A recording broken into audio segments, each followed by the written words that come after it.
Hello साथियों, कैसे हैं आप सभी। मैं नीरज शुक्ला आपके अपने परिवार मां शारदे एकेडमी में एक बार फिर से हार्दिक स्वागत करता हूं।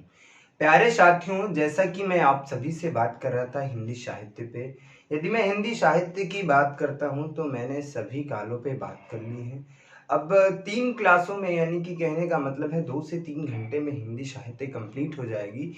प्रकृतिवाद और प्रयोजनवाद पे मैं बात करूंगा क्योंकि यहाँ से भी प्रश्न बनने की संभावना रहती है। और इसके बाद यूपी जो है, मैं बात करता हूँ हिंदी साहित्य की, तो पूरा कंप्लीट हो जाएगा। इससे बाहर कुछ भी नहीं आएगा। तो मेरे साथियों, सबसे पहले मैं बात करता हूँ, आज मैं बात करूंगा प्रकृतिवाद पे। इसमें मैं बात करूंगा प्रकृतिवाद की। तो जब मैं प्रकृतिवाद की मैं बात करता हूँ तो इसका प्रथम काव्य कौन सा है मेरे भाई, इसकी मैं बात कर लेता हूँ। तो प्रकृतिवाद का मतलब, यदि इसकी मैं बात कर लेता, यहाँ से इसमें उतनी चीजों पे चर्चा करूंगा मेरे भाई जहां से आपकी परीक्षा में प्रश्न बनते हैं, सिर्फ उसी पे मैं बात करूंगा, अन्य किसी भी पॉइंट पे मैं चर्चा नहीं करूंगा। तो यदि मैं पूछा जाता है, ये प्रश्न पूछा जाता है, प्रकृतिवाद का प्रथम काव्य कौन सा है मेरे भाई, तो प्रथम काव्य पूछा जा सकता है आप सभी से। तो प्रकृतिवाद का जो है, प्रकृतिवाद का प्रथम काव्य कौन है, युगवंत है। कौन सा है मेरे भाई, प्रकृतिवाद का प्रथम काव्य कौन सा है मेरे भाई, तो युग वीणा जो है, युग वीणा प्रथम काव्य है। युग वीणा किसकी रचना है, यहां से एक प्रश्न और बनता है मेरे भाई। पहला प्रश्न ये पूछा जाएगा कि प्रकृतिवाद का प्रथम काव्य कौन सा है, तो प्रकृतिवाद का प्रथम काव्य युग वीणा है। युग वीणा किसकी रचना है मेरे भाई, यदि पूछा जाता है युग वीणा किसकी रचना है, तो पंत जी द्वारा रचित है। पंत जी द्वारा रचित है मेरे भाई। उम्मीद करता हूँ इतनी चीजें समझ में आ गई होंगी, कोई दिक्कत नहीं हो रही होगी, किसी भी प्रकार की कोई समस्या नहीं हो रही होगी मेरे भाई। आगे मैं बात करूंगा, बस इतना ही मैं बताऊंगा कि प्रथम काव्य कौन सा है। ये प्रश्न पूछा जाता है, इस पर एक प्रश्न बना था, इसीलिए मैंने इसकी चर्चा कर ली है। अब मैं बात करूंगा प्रकृतिवाद के प्रमुख कवियों की। प्रकृतिवाद के प्रमुख कवियों की मैं बात करूंगा। प्रगतिवाद के काल जो है, इसके कवियों की मैं चर्चा करूंगा। किसके, कवियों की मैं चर्चा करूंगा मेरे भाई। जहां से आपकी परीक्षा में प्रश्न बनते हैं, सेम वहीं से हम चर्चा करेंगे। तो सबसे पहले मैं बात कर लेता हूँ, केदारनाथ। सबसे पहले मैं बात करता हूँ केदारनाथ अग्रवाल जी की मैं बात कर लेता हूँ। केदारनाथ अग्रवाल जी की मैं बात कर लेता हूँ मेरे भाई। यदि मैं इनके जन्म और मृत्यु की मैं बात करता हूँ, इनका जन्म कब हुआ था, तो इनका जन्म कब हुआ था मेरे भाई, तो इनका जन्म 1911 ईस्वी में हुआ था। और यदि मैं इनके मृत्यु की बात करूं तो इनकी मृत्यु 2000 ईस्वी में हुई थी। कब हुई थी, 2000 ईस्वी में हुई थी। इतनी चीजें समझ में आ गई होंगी। यदि मैं इनकी माता की बात करूं तो इनकी माता जी का क्या नाम था और पिताजी का क्या नाम था, तो माता जी का नाम इनकी था, माता जी का नाम क्या था मेरे भाई, तो इनकी माता जी का नाम क्या था, हनुमान प्रसाद। हनुमान प्रसाद इनकी माता जी का नाम था। पिताजी के नाम की मैं बात करता तो इनके पिताजी का नाम था घिसट्टू। इनके पिताजी का नाम था घिसट्टू। इनके पिताजी का नाम क्या था मेरे भाई, घिसट्टू। ये तो इनके जन्म और मृत्यु से बात करती है, लेकिन इनसे प्रश्न कहाँ से बनता है मेरे भाई, तो इनकी रचनाओं पर मैं प्रकाश डालता हूँ, जहां से हमारी परीक्षाओं में प्रश्न बनने की संभावना है मेरे भाई। तो इनकी रचना पर यदि मैं प्रकाश डालता हूं, जो हमारी परीक्षा की दृष्टि से बहुत महत्वपूर्ण और रोचक है। सबसे पहले पहली एक रचना है इनकी, पहली एक रचना कौन से है, तो सबसे पहली रचना इनकी है युग की गंगा। कौन सी रचना है मेरे भाई, तो युग की गंगा इनकी पहली रचना है। उसके बाद मैं बात करता हूं तो दूसरी रचना है नींद के बादल। कौन सी रचना है मेरे भाई, नींद के बादल। ये पूछा जाता है नींद के बादल, नींद के बादल किसकी रचना है मेरे भाई, नींद के बादल किसकी रचना है, तो मेरे भाई ये केदारनाथ अग्रवाल जी की रचना है। उसके बाद मैं बात करता हूँ, एक इनकी रचना है लोक और आलोक। कौन सी रचना है मेरे भाई, लोक और आलोक रचना है।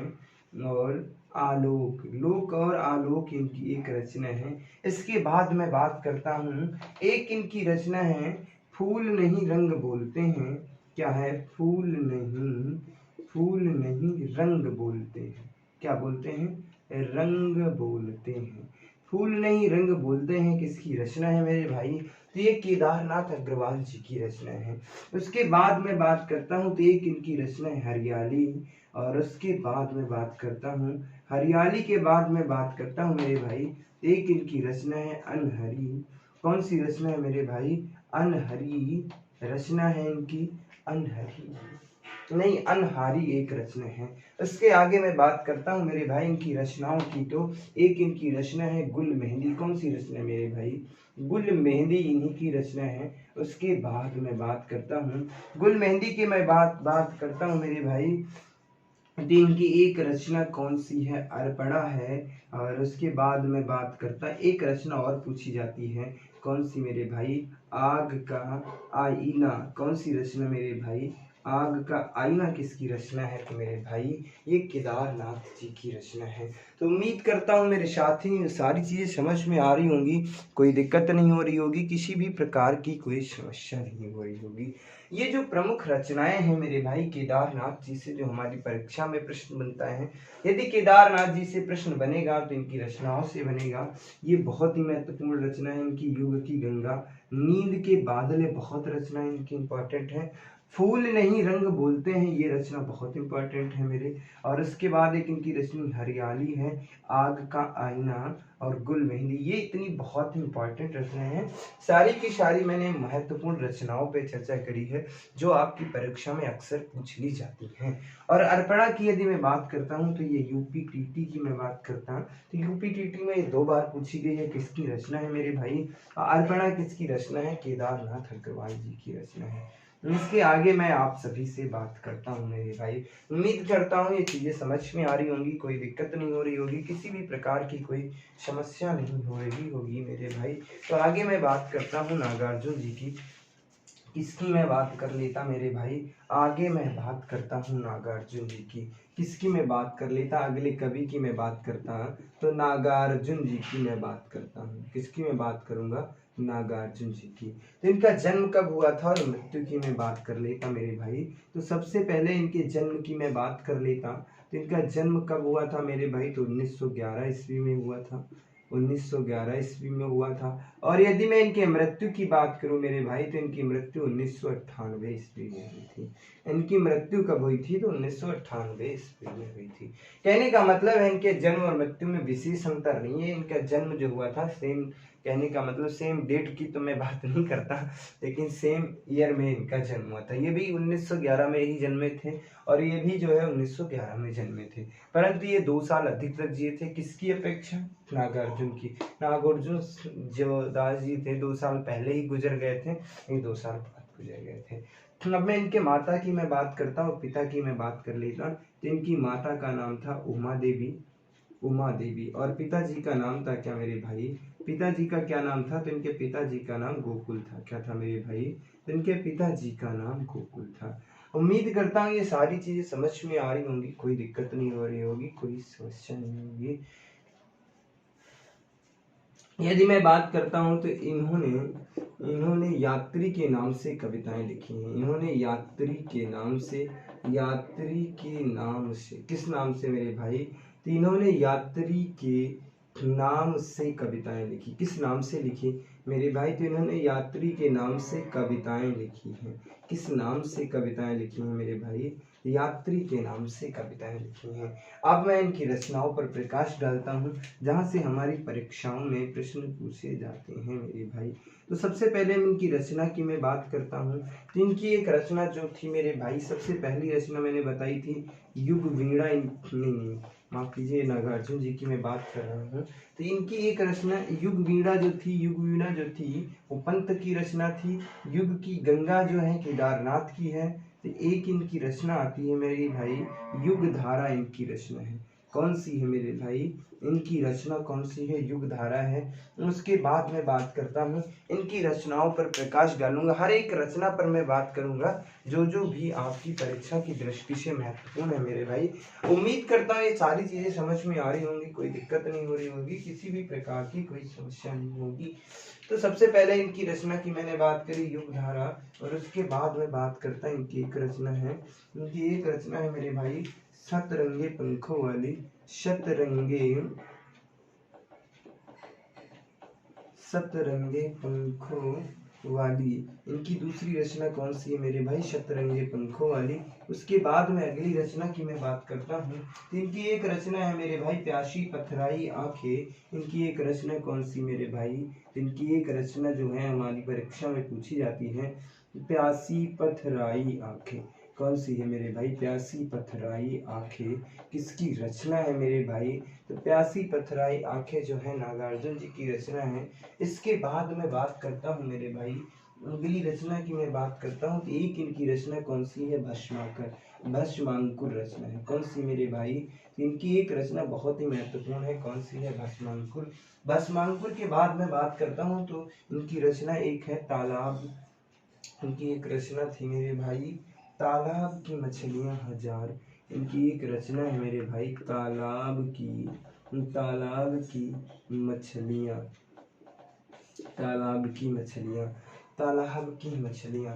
उसके बाद मैं बात करता हूँ अगली रचना की मैं बात करता मेरे भाई, तो एक इनकी रचना बहुत इंपॉर्टेंट है, वो क्या है मेरे भाई, तुमने कहा था मास्टर जी। ये एक रचना है इनकी कि तुमने कहा था मास्टर जी, तुमने कहा था मास्टर जी, कहा था मास्टर जी, क्या है मेरे भाई, मास्टर जी। ये किसकी रचना है मेरे भाई, ये नागार्जुन जी की रचना है। इसके बाद में इनकी एक रचना पे मैं बात करता हूँ, इनकी एक रचना है मेरे भाई हजार हजार जूतियों वाली।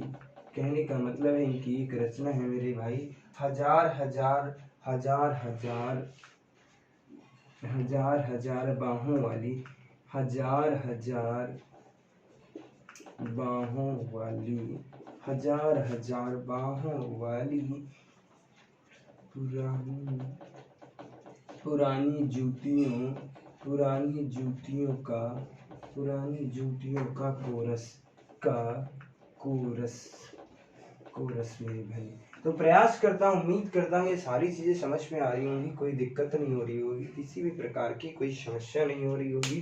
तो ये जो है नागार्जुन जी की प्रमुख रचनाएं हैं जो आपकी परीक्षा की दृष्टि से बहुत ही महत्वपूर्ण और रोचक हैं, जो आपकी परीक्षा में अक्सर पूछी जाती हैं। यदि मैं इनकी एक रचना जो है भस्मांकुर, जो इनकी रचना है इसकी मैं बात कर लेता हूँ, तो भस्मांकुर रचना जो है इसके 3 खंड है। कितने हैं, 3 खंड हैं। इसे क्या है, ये खंड काव्य है। ये है क्या मेरे भाई, यदि मैं इसकी मैं बात करता भस्मांकुर की, यह खंड काव्य भी है। क्या है मेरे भाई, यह खंड काव्य है। यहाँ पे काव्य इधर लिख देता हूँ, खंड काव्य है। यदि मैं भस्मांकुर की मैं बात करता तो मेरे भाई ये क्या है, खंड काव्य है। उम्मीद करता हूँ प्यारे साथियों ये सारी चीजें बेहतर तरीके से समझ में आ रही होंगी, कोई दिक्कत नहीं हो रही होगी, किसी भी प्रकार की कोई समस्या नहीं हो रही होगी। आगे मैं बात करता हूँ जो जो भी पॉइंट हमारी परीक्षा की दृष्टि से महत्वपूर्ण है, हर एक पॉइंट पे मैं चर्चा करूंगा।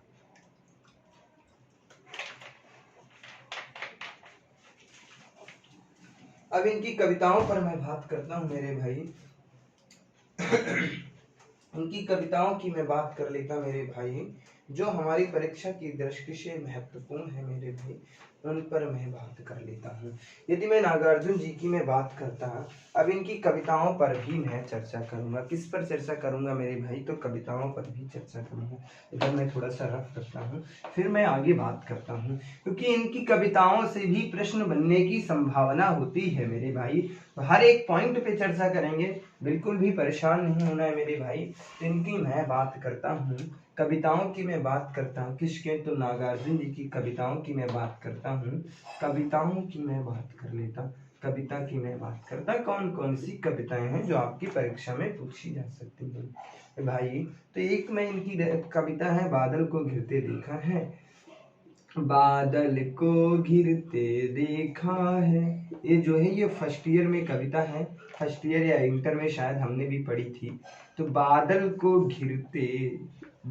को घिरते देखा है किसकी कविता है मेरे भाई? तो ये नागार्जुन जी की कविता है। उसके बाद मैं बात करता मेरे भाई, तो इनकी एक रचना जो है, एक है पाषाणी। कौन सी रचना है मेरे भाई? पाषाणी है। उसके बाद एक रचना इनकी है सिंदूरी रचना है।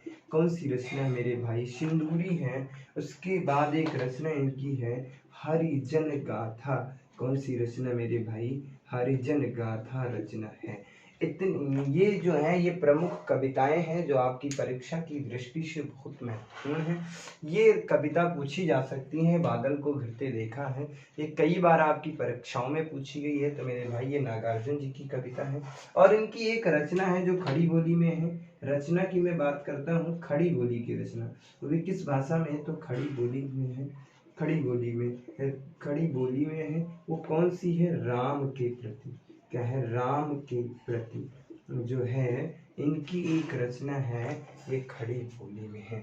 आगे मैं बात करता हूँ तो मेरे भाई ये मैंने बताया ही था कि ये जो है यात्री के नाम से कविताएं लिखते हैं। किस नाम से लिखते हैं मेरे भाई? यात्री के नाम से कविताएं लिखते हैं। और मैं बात करता हूँ, एक प्रश्न पूछा जाता है इनसे कि यदि मैं पूछ लेता हूँ कि प्रकृतिवाद का शलाका किसे कहा जाता है? तो प्रकृतिवाद का शलाका नागार्जुन जी को ही कहा जाता है। ये प्रश्न आपकी परीक्षा में पूछा जा सकता है कि प्रगतिवाद का शलाका किसे कहा जाता है मेरे भाई? तो प्रकृतिवाद का शलाका नागार्जुन जी को ही कहा जाता है। किसको कहा जाता है? तो प्रकृतिवाद का शलाका नागार्जुन जी को ही कहा जाता है। और मैं बात करता हूँ इनकी रचनाओं को डॉक्टर बच्चन ने क्या कहा था मेरे भाई? तो इनकी रचनाओं को डॉक्टर बच्चन ने क्या कहा था? नुक्कड़ कहा था। इनकी रचनाओं को डॉक्टर बच्चन ने क्या कहा था मेरे भाई? नुक्कड़ कहा था। क्या कहा था मेरे भाई? नुक्कड़ कहा था। उम्मीद करता हूँ ये सारी चीजें समझ में आ रही होंगी, कोई दिक्कत नहीं हो रही होगी, किसी भी प्रकार की कोई समस्या नहीं हो रही होगी मेरे भाइयों। जो भी प्रश्न आपकी परीक्षा की दृष्टि से जो महत्वपूर्ण थे, हर एक प्रश्न पे चर्चा करेंगे। इससे बाहर एक भी प्रश्न नहीं जाएगा, ये मैं दावे के साथ कहता हूँ। आगे मैं बात करता हूँ प्यारे साथियों नागार्जुन जी की बात कंप्लीट हो जाती है। उसके बाद में अगले कवियों पर मैं चर्चा करता हूँ। हर एक पॉइंट पे चर्चा करेंगे मेरे भाई, जहाँ जो भी आपकी परीक्षा की दृष्टि से महत्वपूर्ण है। और मैं बात करता हूँ तो मेरे भाई हिंदी साहित्य धीरे धीरे आपका कंप्लीट हो जाएगा। इसके बाद 1 से 2 क्लास में ही कंप्लीट हो जाएगा। प्रगतिवाद की आज मैं बात कर रहा हूँ तो प्रगतिवाद कंप्लीट आज ही हो जाएगा, क्योंकि इसमें बहुत ज़्यादा चीज़ें नहीं पूछी जाती हैं, क्योंकि यहाँ से प्रश्न पूछने की संभावना है। इस पर मैं बात करता हूँ। आगे मैं बात करता हूँ मेरे भाई, तो अगले कवियों पर मैं बात कर लेता हूँ जहाँ से आपकी परीक्षा में प्रश्न बनने की संभावना है। तो आगे कवि की मैं बात करता हूँ, अगले कवि की तो मैं बात कर लेता हूँ मेरे भाई कि अगले कवि की शिवमंगल सिंह सुजान की मैं बात कर लेता हूँ। शिवमंगल सिंह सुजान की मैं बात करता हूँ। किसकी मैं बात करता हूँ? शिवमंगल सिंह सुजान की मैं बात करता हूँ। किसकी मैं बात करूंगा मेरे भाई? शिवमंगल सिंह सुजान की मैं बात करता हूँ। तो शिवमंगल सुजान की यदि मैं बात करता मेरे भाई, तो इनका जन्म कब हुआ था मेरे भाई? तो इनका जन्म जो हुआ था 1915 ईस्वी में भी हुआ था। और मृत्यु की मैं बात कर लेता तो इनकी मृत्यु 2002 ईस्वी में हुई थी मेरे भाई। अब मैं इनकी रचनाओं पर ही प्रकाश डालूंगा, क्योंकि जहाँ से हमारी परीक्षा में प्रश्न बनने की संभावना है मेरे भाई, जहाँ से प्रश्न बनते हैं मैं उस पॉइंट पर चर्चा करता हूँ मेरे भाई। तो सबसे पहले मैं इनकी कविताओं पर भी मैं बात कर लेता हूँ, कविताओं से भी प्रश्न बनते हैं, उसके बाद मैं इनकी रचनाओं पर चर्चा करूंगा। तो सबसे पहले इनकी एक कविता थी गुनिया। कौन सी कविता है मेरे भाई? गुनिया का यौवन इनकी कविता है। गुनिया का यौवन इनकी एक कविता है। उसके बाद मैं अगली कविता पे मैं बात करता हूँ। अगली कविता की मैं बात करता हूँ तो इनकी एक कविता था कलकत्ते की इनकी एक रचना है मेरे भाई कलकत्ते का अकाल इनकी रचना है मेरे भाई, कविता है मेरे भाई। इनकी दूसरी रचना कौन सी है? कलकत्ते का अकाल, चल रही कुदाली। कौन सी है? चल रही कुदाली। चल रही कुदाली ये अगली कविता है। तो इनकी 3 कविताएं हैं जो आपकी परीक्षा की दृष्टि से बहुत ही महत्वपूर्ण है। सबसे पहली कविता कौन सा है? गुनिया का यौवन है। दूसरी कविता कौन सी है? कलकत्ते का अकाल इनकी दूसरी कविता है मेरे भाई।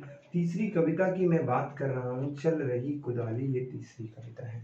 इसके बाद मैं इनकी रचनाओं पर प्रकाश डालता हूँ जो आपकी परीक्षा की दृष्टि से बहुत ही महत्वपूर्ण है मेरे भाई, जहाँ से आपकी परीक्षा में प्रश्न बनते हैं।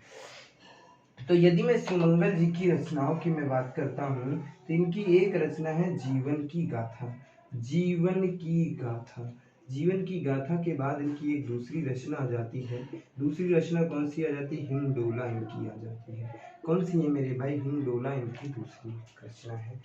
हाँ, हिंडोला है। और उसके बाद में बात करता हूँ तो युग युग का मेल इनकी रचना है। युग का मेल। उसके बाद में अगली कविता की मैं रचना की मैं बात करता हूँ तो इनकी एक रचना है प्रलय।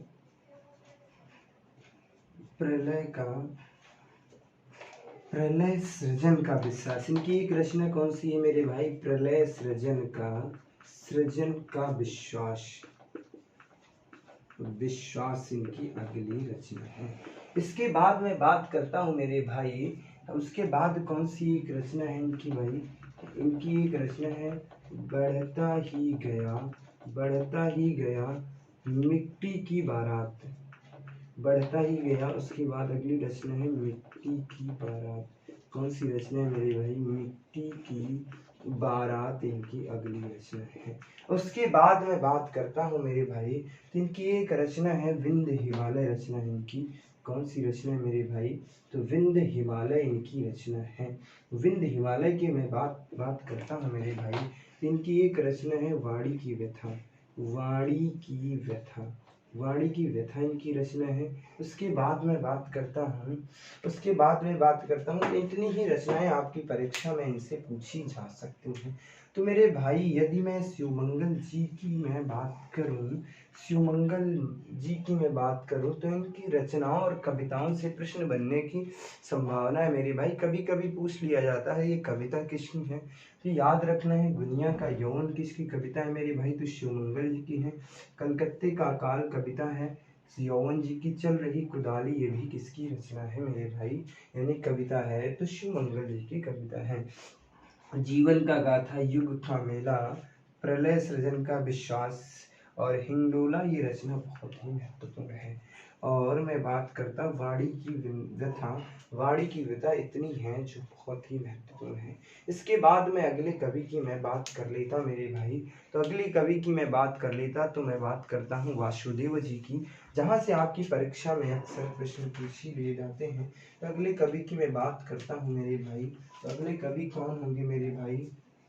अगले कवि की मैं बात कर लेता हूँ तो वासुदेव सिंह। इनका जो है इन्हें त्रिलोचन भी कहा जाता है। त्रिलोचन के नाम से भी जाना जाता है। इन्हें त्रिलोचन के नाम से भी जाना जाता है या वासुदेव सिंह भी कहा जाता है। इनके मैं बात करता हूँ मेरे भाई तो इनके जन्म और मृत्यु की मैं बात कर लेता हूँ। तो इनका जन्म जो हुआ था 1917 ईस्वी में हुआ था। और मृत्यु जो हुई थी 2007 में इनकी मृत्यु हुई थी। इनकी मृत्यु कब हुई थी? 2007 में। इनकी रचनाओं पर ही मैं प्रकाश डालूंगा, जहाँ से मेरे भाई आपकी परीक्षा में प्रश्न बनते हैं। तो इनकी रचनाओं की मैं प्रकाश डालता हूँ। इनकी जो है सबसे पहले रचना की मैं बात करता हूँ, उसके बाद मैं आगे बात करूँगा। तो मैं बात कर लेता हूँ। इनकी एक रचना है मैं उस जनपद का कवि हूँ। मैं उस जनपद का कवि हूँ। मैं उस जनपद का कवि हूँ। इनकी एक बहुत ही महत्वपूर्ण रचना है। उसके बाद दूसरी रचना इनकी कौन सी है मेरे भाई? दूसरी रचना इनकी धरती है। उसके बाद में अगली रचना की मैं बात करता हूँ। एक रचना इनकी है मेरे भाई गुलाब और बुलबुला। कौन सी रचना है? गुलाब और बुलबुला इनकी रचना है। बुलबुला इनकी रचना है। इसके बाद मेरे भाई मैं आगे रचनाओं पर मैं बात करता हूँ जो आपकी परीक्षा की दृष्टि से बहुत ही महत्वपूर्ण है। एक इनकी रचना है उन्मुक्त है। कौन सी रचना है मेरे भाई? उन्मुक्त एक इनकी रचना है। उसके बाद एक रचना इनकी है भाषण। कौन सी रचना है मेरे भाई? भाषण। भाषण के बाद आती है उन्मुक्त। उन्मुक्त के बाद में बात करता हूँ तो दिगंत एक इनकी रचना है जो बहुत ही महत्वपूर्ण है। कौन सी रचना है मेरे भाई? दिगंत। दिगंत के बाद मैं बात कर लेता मेरे भाई, मैं बात कर लेता हूँ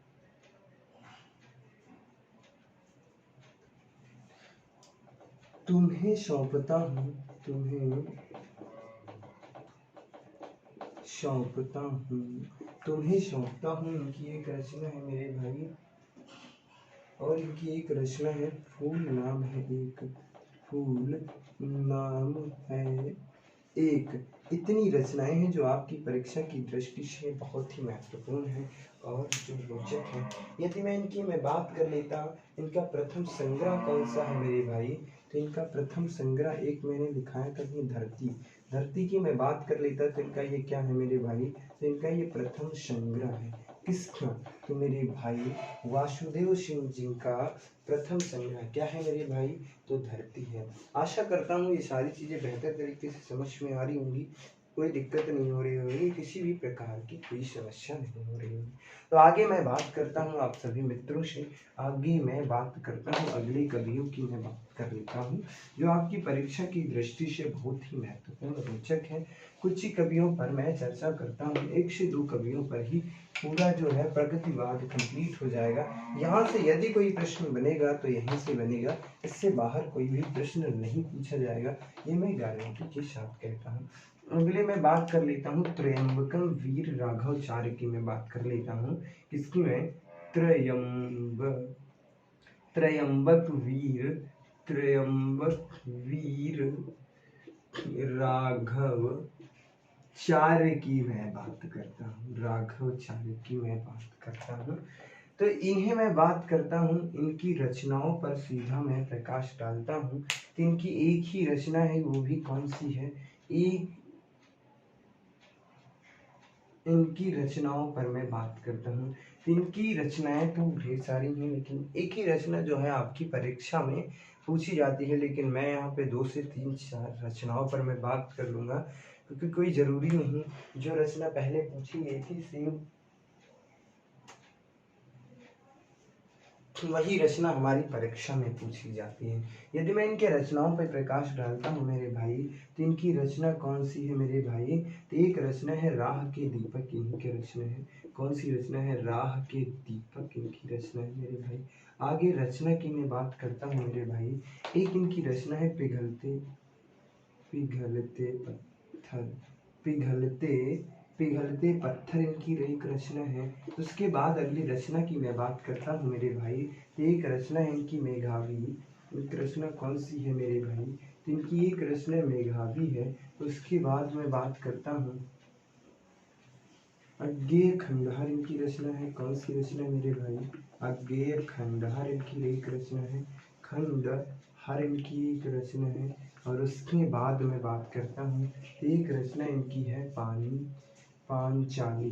कौन सी रचना है मेरे भाई? पांचाली, वही पांडव वाली पांचाली। ये किसकी रचना है मेरे भाई? त्रयंबकम वीर राघवाचार्य की रचना है। उम्मीद करता हूँ, आशा करता हूँ ये सारी चीज़ें समझ में आ रही होंगी, कोई दिक्कत नहीं हो रही होगी, किसी भी प्रकार की कोई समस्या नहीं हो रही होगी मेरे भाइयों। इसके आगे मैं बात करता हूँ प्रकृतिवाद पे क्या क्या चीज़ें पूछी जा सकती हैं आप सभी से। तो मैं बात करता हूँ मेरे भाई, मैं बात करते आगे मैं बात कर लेता हूँ मेरे भाई, आगे मैं बात कर लेता हूँ मुक्तक काव्य के बारे में मैं बात करता हूँ। मुक्तक काव्य के बारे में बात करता हूँ तो मुक्तक काव्य इनका कौन सा है मेरे भाई? तो राह के दीपक और ये इनका जो है मुक्तक काव्य है। एक इनका मुक्तक काव्य क्या है?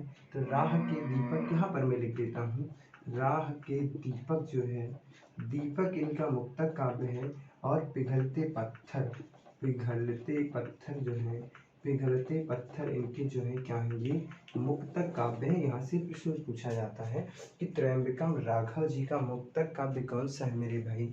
तो राह के दीपक और पिघलते पत्थर ये दोनों क्या है, मुक्तक काव्य हैं। यदि मैं अज्ञेय खंडहर की मैं बात करता हूँ मेरे भाई, यदि मैं इनकी एक रचना की मैं बात करता हूँ अज्ञेय खंडहर की, तो इसके 3 शीर्षक हैं। कितने शीर्षक हैं मेरे भाई, इसके 3 शीर्षक हैं। कौन कौन से हैं, तो मेरे भाई पहला है झंकार। कौन सा है मेरे भाई, झंकार है। दूसरा कौन सा है मेरे भाई, तो ललकार है। तीसरा कौन सा है मेरे भाई, तो उसकी मैं बात करता हूँ, तो एक कौन सा है, हुंकार है। कौन सा है मेरे भाई, हुंकार है। ये 3 हैं इनकी अज्ञेय खंडहर के। यदि शीर्षक की मैं बात करता हूँ तो 3 है, झंकार, ललकार और हुंकार। ये 3 शीर्षक हैं किसके, अज्ञेय खंडहर की। आशा करता हूँ ये सारी चीजें बेहतर तरीके से समझ में आ गई होंगी, कोई दिक्कत नहीं हो रही होगी, किसी भी प्रकार की कोई समस्या नहीं हो रही होगी।